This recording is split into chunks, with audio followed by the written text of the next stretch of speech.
What's up, guys? So today we're going to be working on the Duramax, and specifically we're going to be installing the Lift Loadlifter 5000 air springs that I got for the rear end. It's everything that's included there. Kit's a little different than what I got. That mounts on the outside of the frame, but so there's the bags.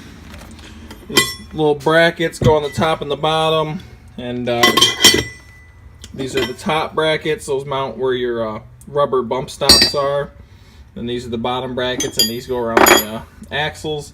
All the hardware. So we are going to just get right into it. Too much of it.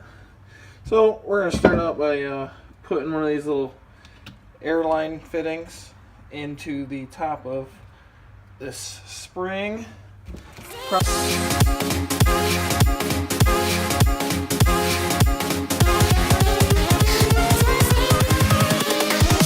Here we go.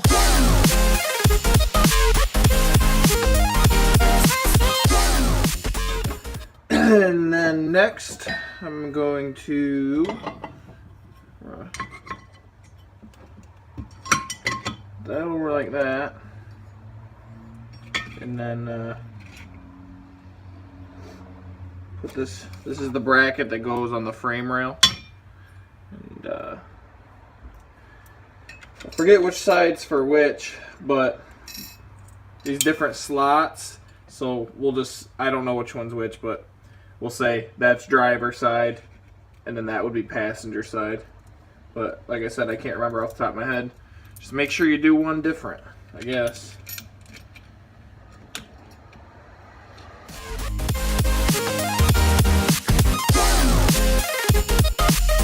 So that's the top side, and it's the same for the other side, just using the different slots.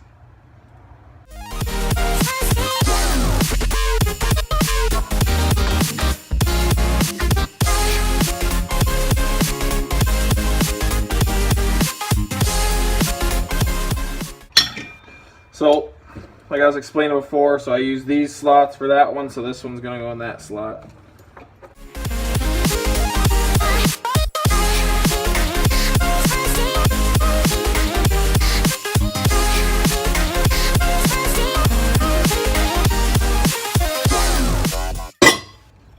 Set those out of the way. We're going to grab this lower bracket, and we're going to put those through those holes there, carriage bolts.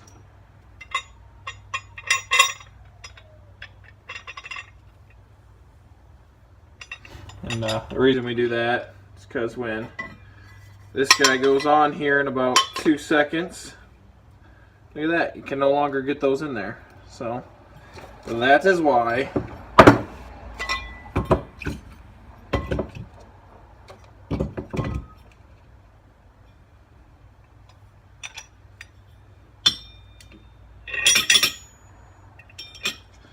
And this is held on with these, I don't know, flathead screws.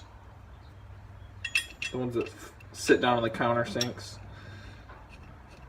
These you can tighten, but I do not know how tight. I'm assuming there's a torque spec.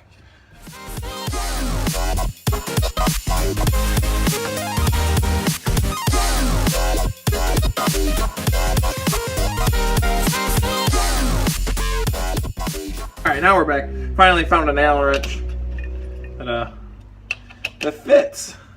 Something else that I forgot to do until I just looked at the instruction now to see what size this Allen wrench was, is there's two smaller 3/8 bolts that are threaded all the way, and you got to put them in this third outer hole here with the bolt going downwards if they're sitting like this, and tighten them.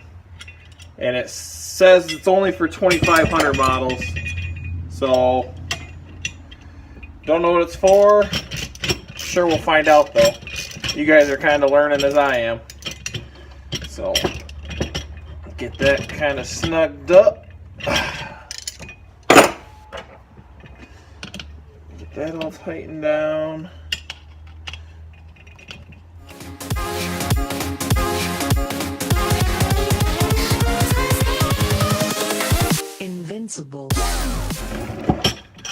give her the old red-faced grunt.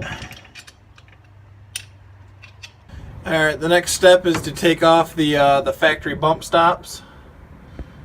So I got that one off already. It says to discard them. So, and there's the other one. I gotta take that one off. Pretty self-explanatory. If you're wondering, it's a 15mm socket. 2 bolts up in the frame rail. So, alright, so we gotta jack this thing up. My dad's got my good jack, so don't mind my extremely sketchiness here. Don't do this. This is very bad. But anyways, you had to pick up the frame off the axle because it's a pain in the ass with it like that.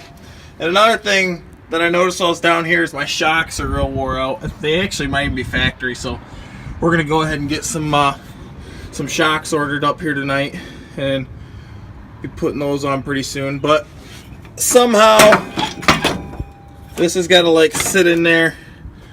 And I can't really record and do this at the same time, so I'm going to get it in there real quick. Alright, so we got these things up and in here. The other one. They're not the funnest with the 5-inch exhaust right here. It's actually kind of a pain to get in there, but it's in there. So now we're going to go ahead and mount the 2 bolts that go through where we took out those, the overload stops. They go through there, right there. And we're going to do that on both sides. Probably won't record that. That's pretty straightforward. And then we'll get to putting the straps on the bottom. Alright, so it's the next day and we're back under the truck here. So these upper brackets, what you're going to do is they're slotted this way. You're going to slide them all the way towards the inside of the truck so that the outer brackets kind of like flush with the frame rail out here. And then you just tighten those up. It calls out for like 20 foot-pounds or something, and I just tighten them. It's probably more than that. And then the next thing you got to do is you got to line up this bottom bracket like centered on the axle. And actually, it works out to about at the back of each slot is pretty much centered for both sides there. This side's not done yet, but it's about what it works out to. And then you go ahead and tighten up those top 2 bolts, which I'm doing now.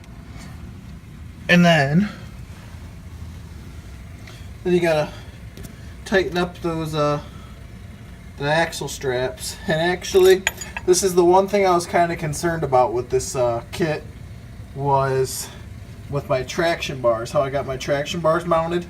And it ends up, it sits dead nuts in the middle of it, so it's perfect, and it's going to clear everything. Still going to get my rotation I need out of it, so they're going to end up working great. We'll catch back up with you here in a minute. Alright, so the last step before you connect your airlines is to put on this little bracket here. It just holds the parking brake away from the bags a little bit, and I just went through and retightened everything, making sure everything is nice and tight, both sides here. Alright, so we're back up here with you guys. The heat shield is not going on my truck because these are only 4-inch hose clamps, and I have a 5-inch exhaust. If you can't hear and or see, it started pouring down outside, so I backed the truck in a little further, and we'll continue to work on it like that. So no heat shield. It's not too terribly close, I don't think. I mean, there's probably good 3-4 inches, and it's only at the top there, so I don't know, we'll probably leave it for now. Worst things worse, I'll get some heat tape and just wrap the exhaust right here. Alright, so that's going to sum up this video on how to install the Lift Loadlifter 5000 air springs. I haven't installed the air lines yet, partially because it's pouring down rain, and the other half is because of this bad guy right here. I'll be installing that in my toolbox. Then I got a couple different ports. So that'll be another video. So like it, comment, subscribe. Thanks for watching.